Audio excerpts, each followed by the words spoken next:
শুধুমাত্র গালে টোল পরা মেয়েদেরই খুন করা হচ্ছে, তবে যেন তেন কায়দায় নয়, একেবারে বিভৎস কায়দায়। মেয়েদের চুল এবং হাত পেছনে একসাথে বেঁধে তারপরে গলায় ফাঁসি দিয়ে তাদের জীবন কেড়ে নিচ্ছে কোনো এক নরপিশাচ। তবে অবাক করা বিষয় হলো, সব ভিকটিম মেয়ে হলেও কারো ফরেন্সিক রিপোর্টে কোনো ধর্ষণ কিংবা ফিজিক্যাল অ্যাসল্টের কোনো চিহ্নই নেই, যেখানে অধিকাংশ কিলারের মোটিভ থাকে প্রথমে ধর্ষণ করে তারপর হত্যা করা। এখন এই কেসটা এতটাই জটিল হয়ে পড়ে যে শহরের বড় বড় ইন্সপেক্টর এবং ইনভেস্টিগেটররাও এই খুনের কোনো হদিশ খুঁজে পায় না। তবে শেষ মুহূর্তে এসে গল্পটি এমনভাবে টার্ন নেয় যেটা তুমি কল্পনাও করতে পারবে না। তুমি ভাববে, আরে এই লোকটি কিনা সিরিয়াল কিলার। ভাই রে ভাই, এই তামিল মুভিটা তোমাকে কী লেভেলের থ্রিলার এক্সপিরিয়েন্স করাবে তা তোমার চিন্তার বাহিরে। বলছিলাম অসাধারণ এক ক্রাইম থ্রিলার মুভি পর্থজিলের কথা। তো চলো একসাথে শুরু করা যাক আজকের অবিশ্বাস্য এই গল্পটি। গল্পের শুরুতেই আমরা দুজন পুলিশ অফিসারকে দেখতে পাই, যারা জঙ্গলের ভেতর দিয়ে পেট্রোলিং করছিল। তখনই এক পুলিশ অফিসারের হঠাৎ ওয়াশরুমে যাওয়ার প্রেশার চাপলে তার কনস্টেবলকে গাড়ি থামাতে বলে, আর সে জঙ্গলের মধ্যে চলে যায়। ঠিক তখনই তার অদ্ভুত একটি জিনিসের ওপরে নজর পড়ে। বিষয়টা দেখতে যখন সে টর্চ মারে তখন সেখানে একটি মেয়ের লাশ দেখতে পায়। এই মেয়েটাকে অনেক নির্মমভাবেই হত্যা করা হয়েছিল। সে লাশটা দেখে বেশ ভয় পায় আর স্টেশনে জানালে কিছুক্ষণের মধ্যেই সেখানে তার সুপিরিয়ররা চলে আসে। যাই হোক, অন্যদিকে আমরা প্রকাশ নামের একটি ডিএসপিকে দেখতে পাই, যে মূলত অনেক ভীতু প্রকৃতির ছেলে। সে একজন পুলিশ অফিসার হওয়া সত্ত্বেও রাতে একা একা বের হতে অনেক ভয় পেত। আর আজ তার চাকরির প্রথম দিন। সে তার জয়নিং লেটার নিয়ে এসিপি মহেন্দ্রের হাতে দিলে মহেন্দ্র বলে, যেহেতু তুমি এই চাকরিতে নতুন তাই তোমার অনেক কিছুই শেখার আছে, আর এই জন্যই আমি তোমাকে এসিপি নাথানের পার্টনার হিসেবে নিয়োগ দিচ্ছি। তো এসিপি নাথান হচ্ছে পুলিশ ডিপার্টমেন্টের বেস্ট অফিসারের মধ্যে একজন, কিন্তু তার রাগটা একটু বেশি। ডিপার্টমেন্টের সবাই তাকে দেখে বেশ ভয় পায়, তাই কেউই তার আন্ডারে কাজ করতে চাইতো না। এরপরে প্রকাশ যখন তার জয়নিং লেটার নিয়ে নাথানের কাছে যায়, সেটি দেখেই তো নাথান প্রচুর রেগে যায়, যার জন্য সে এবার চলে আসে এসিপি মহেন্দ্রর কাছে। এসিপি মহেন্দ্র তাকে খুব সুন্দর করে এই ব্যাপারটি বোঝায় এবং অবশেষে সে তাকে রাজি করিয়ে নেয় যেন সে প্রকাশকে তার সাথে রাখে, তাকে ট্রেনিং দেয়। আর সেখানেই এসিপি ইন্সপেক্টর নাথানকে সেই মেয়ের মার্ডার কেসের দায়িত্ব দিয়ে দেয়। এরপরে তারা চলে আসে এয়ারপোর্টে, আর সেখানেই তাদের দেখা হয় বিনা নামের আরও একটি পুলিশ অফিসারের সাথে।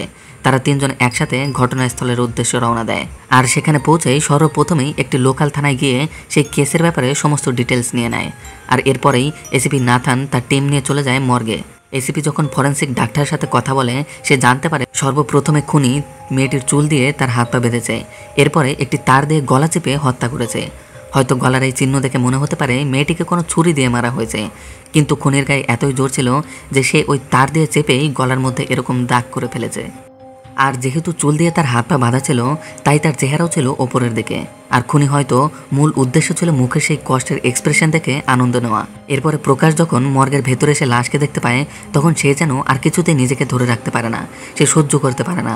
তৎক্ষণাৎ তার বমি করতে বাইরে চলে আসে। এটা দেখেই এসিপি খোঁটা দিয়ে তাকে কথা শোনাতে শুরু করে যে সামান্য লাশ দেখে যদি তুমি বমি করে দাও তাহলে কী বা শিখতে পারবে, এখানে তাহলে তোমাকে দিয়ে কিচ্ছু হবে না, তাই এখনও সময় আছে, তুমি বাড়িতে চলে যাও। তবে এসব কথা শোনার পরেও প্রকাশ চুপচাপ গাড়িতে এসে বসে পড়ে। এরপরে হোটেলে প্রকাশ এসিপির বলা কথাগুলো মনে করেই সে রাগ করেই এক প্রকার বাইরে বের হয়ে যায়। আর তখনই বিনার সাথে তার দেখা হয়। এরপর তারা দুজনে চলে আসে হোটেলের ছাদে। প্রকাশ তারপরে তার সাথে ঘটে যাওয়া ঘটনা বিনার কাছে শেয়ার করে। বিনা তাকে বলে যে এসিপি স্যার সবার সাথে এরকমভাবে কথা বলে, এই নিয়ে তুমি খুব একটা মন খারাপ করো না, তুমি তোমার কাজের মধ্যে দিয়ে বুঝিয়ে দাও যে তুমি এই জবের জন্য যোগ্য ক্যান্ডিডেট। আর সত্যি বিনার বলা কথাগুলো প্রকাশের অনেক ভালো লাগে। আর এর পরের দিন সকালবেলায় প্রকাশকে নিয়ে এসিপি গল্পের শুরুতে দেখানো সেই ক্রাইম স্পটে তদন্ত করতে যায় এবং সেখানে গিয়েই খুনি কী করে মেয়েদেরকে খুন করেছিল সেগুলি প্রকাশকে প্র্যাকটিক্যালি দেখাতে থাকে। এসিপি বলে যে দুটি মেয়ের মার্ডার হয়েছে, তাদের বয়স 20 থেকে 30-এর মধ্যে, কিন্তু তাদের দুজনের মধ্যে আমরা কোনো কানেকশন খুঁজে পাইনি। তাহলে হয়তো খুনি কোনো একটা কারণে রেগে আছে আর তার সেই রাগ এই মেয়েদের ওপরে ঝাড়ছে। আর যেহেতু এখানে কোনো এভিডেন্স নেই, তার মানে খুনি এই বিষয়ে বেশ অবগত। সে জানে কি করলে পুলিশ কোনো এভিডেন্স খুঁজে পাবে না। আর তখনই এক কনস্টেবল এসে জানায় আরও নাকি একটি মেয়ের লাশ পাওয়া গিয়েছে ঠিক একইভাবে। তারা সবাই যখন সেখানে গিয়ে পৌঁছায় তারা দেখতে পায় এই মেয়েটিকেও একইভাবে মারা হয়েছে। এবার এসিপি এই মেয়েটির ব্যাপারে তদন্ত করতে প্রকাশের ওপর দায়িত্ব দিয়ে দেয় এবং সে নিজে চলে যায় এরিয়ার কমিশনারের সাথে দেখা করতে। প্রকাশ জানতে পারে এই মেয়েটি একটি বৃদ্ধাশ্রমে কাজ করত। এটি জানতে পেরেই প্রকাশ সেই মেয়েটির এক বান্ধবীকে জিজ্ঞেস করলে সে বলে যে শেষ রাতে বাড়ি ফেরার সময় নাকি মেয়েটির স্কুটি খারাপ হয়ে গিয়েছিল, আর তাই সে স্কুটি সারাতেই পাশের একটি গ্যারেজে দিয়েছিল। এবার প্রকাশ সরাসরি চলে যায় সেই গ্যারেজে, যেখানে গ্যারেজ মালিক বলে হ্যাঁ সেখানে কাল রাতে এসেছিল, কিন্তু তার স্কুটি খারাপ হওয়ার জন্য আমি তাকে সঙ্গে সঙ্গে সেটি ঠিক করে দিতে পারিনি, তাই মেয়েটি পায়ে হেঁটেই বাড়ির পথে রওনা দিয়েছিল। আর ঠিক তখনই সেই গ্যারেজে থাকা একটি গাড়ি থেকে অদ্ভুত ধরনের একটি আওয়াজ বের হয়, কিন্তু সেই আওয়াজ প্রকাশ ইগনোর করে আবারও কাজে মন দেয়। যাই হোক, এরপরেই আবারও এক রাতে আমরা আরও এক মেয়েকে দেখতে পাই, যে কিনা কারোর সাথে কথা বলতে বলতেই বাইরে যাচ্ছে। তখনই মেয়েটি আশেপাশে কাউকে ফিল করলে যখন ভয়ে ভয়ে পেছনের দিকে তাকায়, তখনই সে তার পেছনে একটি লোক দেখতে পায়। এরপর সিন চলে আসে এসিপির কাছে। প্রকাশ এবং আরও একটি কনস্টেবলকে নিয়ে রাতের বেলায় পেট্রোলিং করছে। তখনই তার কাছে বিনার কল আসে এবং জানতে পারে আরও একটি মেয়ের নাকি মৃতদেহ পাওয়া গিয়েছে, যাকে আমরা কিছুক্ষণ আগেই ময়লা ফেলতে দেখেছিলাম। সেখানে পৌঁছাতেই কনস্টেবল কান্নায় ভেঙে পড়ে, কেননা সে দেখতে পায় এই লাশটি তার আপন মেয়ের। যাই হোক, এর পরের দিনই এসিপি তার পুরো টিম নিয়ে প্রায় 10 বছর পুরনো ফাইল ঘাঁটতে শুরু করে, এমন এক আশায় যদি সে পুরনো কোনো ফাইলের মধ্যে কোথাও এই সেম ধরনের মার্ডার কেস খুঁজে পায়। কিন্তু এতগুলো ফাইল খোঁজার পরেও তারা কোনো ধরনের এখান থেকেও ক্লু খুঁজে পায় না। তখন প্রকাশ বলে, হতে পারে খুনি কোনো কোনো ক্ষেত্রে 20-30 বছর পরেও খুন করতে পারে। এক সাইকো কিলার যদি খুন করার থেকে বেশি সন্তুষ্টি অন্য কিছুতে পায়, সে খুন করা বন্ধ করে দিতে পারে। কিন্তু পরবর্তী সময়েও ওই জিনিসটাতেও যদি সে আবারও বোরিং ফিল করতে শুরু করে, তখন সে আবারও খুন করা শুরু করতে পারে। তাই আমাদের উচিত শুধু 10 বছর নয়, বরং 20 থেকে 30 বছর পুরনো রেকর্ডও চেক করা। এসিপিও বুঝতে পারে প্রকাশের কথায় দম তো আছে, তাই তারা এবার সত্যি 20 থেকে 30 বছর পুরনো ফাইল চেক করতে শুরু করে। এবার অনেক খোঁজাখুঁজির পরে অবশেষে প্রকাশ একটি ফাইল খুঁজে পায়। এই ফাইলে 6 বছরে মোট 9টি মেয়েকে খুন করা হয়েছিল, যাদের বয়সও ছিল 30 থেকে 35-এর মধ্যে। এছাড়া প্রত্যেকবারই খুনি গলা চেপে তাদের হত্যা করেছিল এবং এই মেয়েদেরও একে অপরের সাথে কোনো কানেকশন ছিল না। এই কেসগুলি তখন জন নামের এক ইন্সপেক্টর তদন্ত করছিল, তাই এসিপি এবার একাই জনের সাথে দেখা করতে যায়। অন্যদিকে প্রকাশ একটা জিনিস লক্ষ্য করে, প্রত্যেকটা মেয়ের গলায় একটি আঘাতের চিহ্ন। এটির ব্যাপারে জানতে সেই ডক্টরের কাছে গেলে ডক্টর জানায় এটি একটি প্রেশার পয়েন্ট, এখানে হঠাৎ করে আঘাত করলে যে কেউ অজ্ঞান হয়ে যেতে পারে। তখন প্রকাশ বলে, এখন না হয় ইন্টারনেটের মাধ্যমে এগুলি জানা সম্ভব, কিন্তু প্রায় 30 বছর আগে এগুলি জানা তো অসম্ভব ব্যাপার। ডাক্তার জানায় অবশ্যই তাই, এটি জানতে গেলে একমাত্র উপায় হলো বই পড়া বা সে কোনো ডক্টর। অন্যদিকে এসিপি জনের বাড়িতে পৌঁছায়, সেখানে জনের পরিবর্তে তার ছেলে কেনেডিকে দেখতে পাই। কেনেডি জানায় তার বাবা অনেক আগেই মারা গেছে। এসিপি নাথান সেখানে একটা জিনিস লক্ষ্য করে, কেনেডির ঘরে সমস্ত কিছুই একেবারেই পারফেক্টলি গোছানো। যদি একটা জিনিস অগোছালো হয়েও যায়, তাহলেও সেটি সে সঙ্গে সঙ্গেই গুছিয়ে রাখে। এসিপি জানতে পারে কেনেডির একটি সন্তানও রয়েছে, তার ছেলে পড়াশোনার জন্য বাইরে থাকে এবং তার স্ত্রীও 3 মাস আগেই মারা গিয়েছে। এসিপি এবার কেন জানি কেনেডির বলা কথা এবং তার হাবভাব দেখে সেই পুরনো 9টি মার্ডার কেসের জন্য তাকে কোনো না কোনোভাবে তো সন্দেহ করতে শুরু করে। অন্যদিকে প্রকাশ শহরের প্রায় সমস্ত লাইব্রেরিতে গিয়ে ওই সময়টাতে ওই ধরনের বই কে নিয়েছে সেই ব্যাপারে তদন্ত করতে শুরু করে। ঠিক তখনই সে লক্ষ্য করে ওই সময়টাতে একটা বই শুধু দুজনই নিয়েছিল, যাদের মধ্যে একজনের নাম ছিল কেনেডি। এই ব্যাপারে এসিপিকে জানালে নাথান কেনেডির উপরে নজর রাখার দায়িত্ব প্রকাশকেই দেয়। এবার প্রকাশ কেনেডির বাড়ির সামনেই একটি বাড়িতে টুলেটের বোর্ড দেখে তার বাড়ির সামনেই সে নিজেও বাড়ি ভাড়া নিয়ে নেয়, যাতে তার উপর নজর রাখতে তার সুবিধা হয়। আর এরপরেই একদিন কেনেডি বাড়ির থেকে বেরিয়ে একটি সুপার শপের ভেতর প্রবেশ করে। পিছু পিছু প্রকাশও সেই শপের ভেতর প্রবেশ করলে হঠাৎ করেই কেনেডি তার সামনে চলে আসে। প্রকাশ বুদ্ধি করেই তার সাথে কথা বলতে শুরু করে। যেহেতু কেনেডির কাছে প্রকাশ শুধুমাত্রই তার নতুন প্রতিবেশী ছিল, তাই সে তাকে ডিনারের জন্য আমন্ত্রণ করে। এখন প্রকাশ কোনো মতেই তো তার কথায় রাজি হয় না, কিন্তু এক প্রকার কেনেডির জোরাজোরিতেই বাধ্য হয় তার বাড়িতে যাওয়ার জন্য। তারপর তারা দুজনেই কেনেডির বাড়িতে আসে। আর যখন কেনেডি রান্না করছে, তখনই প্রকাশ তার বাড়িটি ঘুরতে শুরু করে, দেখতে শুরু করে যে এখানে কোনো না কোনো ক্লু যদি সে পেয়ে যায়। আর সাহস করে কেনেডির চোখের আড়ালে সে একটি রুমের ভেতরে ঢুকে পড়ে। আর এরপর সে ওই 9টি মেয়ের ফটো দেখতে পায়, যাদের 30 বছর আগে হত্যা করা হয়েছিল। আর ঠিক এই সময়েই কেনেডি পেছন থেকে এসে প্রকাশের মাথার পেছনে আঘাত করে, তাকে অজ্ঞান করে ফেলে। আর যখন সে প্রকাশকে আবারও ঠিক আগেকার 9টি মেয়ের মতোই হত্যা করবে, ঠিক তখনই তার বাড়িতে কে যেন কল বাজায়। এবার কেনেডি বাধ্য হয়ে যখন দরজা খুলে, তখন এসিপি তার দিকে বন্দুক তাক করে ঘরের ভেতর প্রবেশ করে এবং সে সেই রুমের ভেতর প্রবেশ করে প্রকাশকে বাঁচিয়ে নেয় এবং কেনেডিকে জিজ্ঞেস করে সেই 9টি খুনের ব্যাপারে। তখন কেনেডি তার এই খুনগুলোর রহস্য উন্মোচন করতে শুরু করে। কেনেডি বলে, যখন আমি ছোট ছিলাম তখন আমার বাবা জন আমাকে ছোটোখাটো জিনিসে অনেক মারধর করতো। সে সবসময় আমাকে দিয়ে নানা ধরনের কাজ করাতো এবং সমস্ত কাজই পারফেক্টলি করানোর চেষ্টা করতো। যেহেতু আমার বাবা অনেক রাগী ছিল, তাই আমি তাকে একদমই পছন্দ করতাম না, আর আমি তার কারণেই বাড়ি থেকেও সবসময় দূরে দূরে থাকার চেষ্টা করতাম। এভাবে একদিন যখন আমি ক্লাসে না গিয়ে বাইরে সিগারেট টানতে থাকি, তখন আমাদের স্কুলের এক ম্যাডাম আমাকে দেখে ফেলে এবং সেই ম্যাডাম বলতে থাকে, এখন আমি তোমার বাবাকে গিয়ে সমস্ত কিছু বলে দিচ্ছি।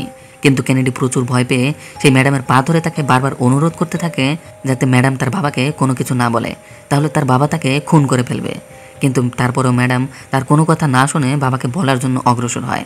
আর ঠিক তখনই আর কোনো উপায় না পেয়ে কেনেডি রাগের চোটে তার মাথায় একটি পাথর ছুঁড়ে মারে, আর এখানেই তার ম্যাডাম মারা যায়। আর এভাবে সে তার জীবনের প্রথম খুনটি করে।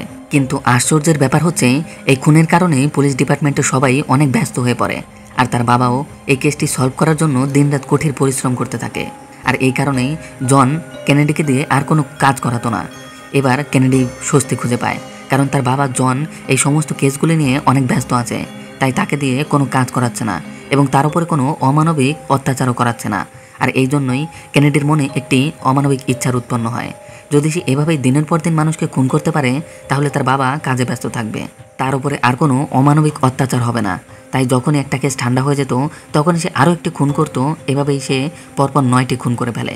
প্রথমে পাথর দিয়ে খুন করলেও তার রক্ত একেবারেই পছন্দ হতো না, তাই সে লাইব্রেরিতে গিয়ে ওই বইটা নিয়ে আসে যেখানে প্রেশার পয়েন্ট নিয়ে অনেকগুলো কথা লেখা ছিল।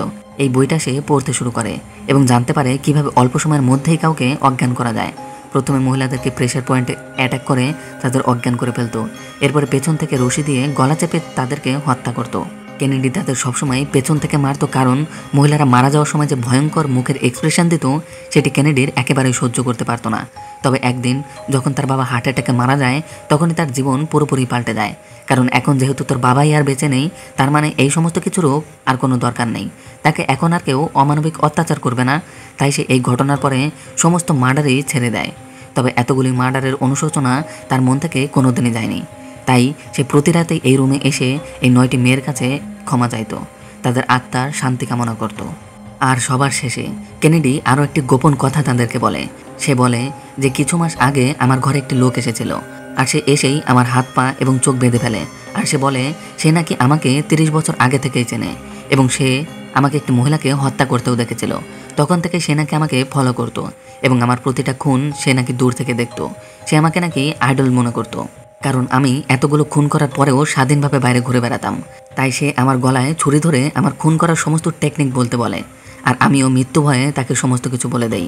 আমি যা জানতাম সেই সমস্ত কিছুই।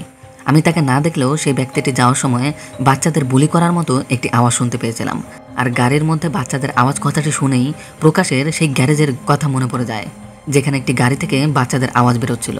এরপরেই হঠাৎ করে কেনেডি দৌড়ে রান্নাঘরে চলে যায় এবং বলে, প্লিজ দয়া করে এই সমস্ত কথা আমার ছেলেকে বলবে না, কারণ সে আমাকে অনেক শ্রদ্ধা করে, অনেক ভালোবাসে। কথা বলে সে রান্না করে সিলিন্ডার ব্লাস্ট করে নিজেই জীবন দিয়ে দেয়। এরপর তারা ওই গ্যারেজের মালিককে নিয়ে ওই গাড়ির ঠিকানায় যেতে থাকে, যে কিনা একজন টিচার ছিল এবং সে ওই বৃদ্ধাশ্রমেই কাজ করত, যে বৃদ্ধাশ্রমের মেয়েটি মারা গিয়েছিল সেই আশ্রমেই। এবার আমরা সেই খুনির চেহারা দেখতে পাই, আর এখানে আমরা অতীতের কিছু গল্পও দেখতে পাই। লোকটি আসলে দেখতে বয়স্ক ছিল এবং তার শরীরও বেশ ভারী, যার কারণে সে তার স্ত্রীর সাথে শারীরিকভাবে সুখী ছিল না, যার কারণে তার স্ত্রী একটি অন্য ছেলের সাথে তার সামনেই শারীরিক সম্পর্ক করত। এই সব কিছু দেখে মেয়েদের প্রতি তার মনে একটি ঘৃণার জন্ম নেয়, আর একদিন সে আর সহ্য করতে না পেরে সে তার নিজ হাতে তার স্ত্রীর খুন করে। আর এরপর থেকেই সে একজন সাইকোপ্যাথিকে রূপান্তরিত হয়। এরপরে এসিপি এবং প্রকাশ যখন তার বাড়িতে পৌঁছায় সেখানে সে কাউকেই খুঁজে পায় না, কিন্তু সেখান থেকে প্রকাশ একটি কফি শপের বিল খুঁজে পায়। সেটি দেখেই তারা তাড়াতাড়ি সেই কফি শপে পৌঁছায়।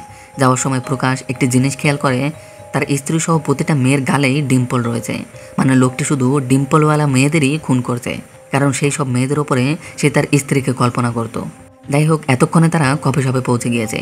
সেখানে যখন একজন ছেলেকে সেই লোকটির ফটো দেখায়, সেই ছেলেটি বলে কয়েকদিন ধরেই নাকি এই লোকটি এখানে এসে বসে থাকে এবং ঘন্টার পর ঘন্টা এখান দিয়েই বাইরের দিকে তাকিয়ে থাকে। এবার তারা সেখান থেকে একটি সিঙ্গারের ফটো দেখতে পায়, আর সেই মেয়েটির গালেও একটি ডিম্পল রয়েছে। এসিপি প্রকাশকে সেখানে রেখেই মেয়েটিকে বাঁচানোর জন্য বেরিয়ে পড়ে। সেখানে গেলে মেয়েটি জানায়, আমি তো আজকেই প্রথম এখানে এসেছি, তাহলে কেউ একজন কি করে আমাকে ফলো করতে পারে? হয়তো আপনাদের কোথাও ভুল হচ্ছে। অন্যদিকে আমরা সেই খুনিকে দেখতে পাই যেখানে একটি হোটেল রুমে গিয়ে বেল বাজায়, আর সেখানে দরজা খোলে ভিনা। অন্যদিকে প্রকাশ ক্যাফে থেকে সেই হোটেলের ছাদ দেখতে পায় যেখানে সে এবং ভিনা এসিপির ব্যাপারে গল্প করেছিল। যেহেতু ভিনার গালেও ডিম্পল রয়েছে সেই জন্যই প্রকাশ বুঝতে পারে হয়তো খুনির নেক্সট টার্গেট ভিনা হলেও হতে পারে। তাই প্রকাশ তাড়াতাড়ি ভিনাকে কল করে এবং হোটেলের দিকে রওনা দেয়, কিন্তু এতক্ষণে দেরি হয়ে গিয়েছে, কারণ লোকটা ইতিমধ্যে ভিনাকে কিডন্যাপ করে তার গাড়িতে করে নিয়ে যাচ্ছে। প্রকাশ এবং এসিপিও তার পিছু নিতে থাকে এবং অবশেষে অনেক খোঁজাখুঁজির পরে জঙ্গলের মধ্যে তারা তাদের খুঁজে পায় এবং এতক্ষণে খুনিও তাদের উপস্থিতি টের পেয়ে গিয়েছে, যার জন্য সে সেখান থেকে লুকিয়ে পড়ে। প্রকাশ তৎক্ষণাৎ বিনাকে দেখে তাকে ছাড়াতে থাকে, কিন্তু তখনই হঠাৎ করে খুনি পেছন থেকে এসে এসিপির প্রেশার পয়েন্টে অ্যাটাক করে, তাকে অজ্ঞান করে ফেলে। এরপর প্রকাশ এবং সেই খুনির মধ্যে একটি ফাইট হয়। অবশেষে প্রকাশ তাকে অনেক চেষ্টার পরে খুনির চোখে একটি গুলি চালায়, আর ফাইনালি খুনি সেখানেই মারা যায়। আর এরপরে তারা কিছুটা সুস্থ হলে আবারও এসিপি প্রকাশকে বলে, আমার আরও একটি কেস সলভ করতে হবে, আর সেখানে আমি আবারও তোমাকেই আমার পার্টনার হিসেবে চাই। হ্যাঁ, অবশেষে প্রকাশ পেরেছে এসিপির কাছে নিজেকে প্রমাণ করতে। আর এমনই একটা সিনের মাধ্যমে আজকের গল্পটি এখানেই শেষ হয়। তোমরা অবশ্যই একটি জিনিস কমেন্ট করে অবশ্যই জানাবে যে এমন একটি সাইকোপ্যাথিকের কথা কি কখনো ভেবে দেখেছিলে যে এমন একটা সাদাসিধে লোক এত ভয়ানক একটি সাইকোপ্যাথিক হয়ে পড়বে। যাই হোক, আজকের গল্পটি কেমন লেগেছে অবশ্যই জানিও। তোমাদের সাথে খুব শীঘ্রই দেখা হচ্ছে অন্য সুন্দর এমনই অবিশ্বাস্য কোনো এক গল্পের সাথে। ততক্ষণের জন্য বাই অ্যান্ড টেক কেয়ার।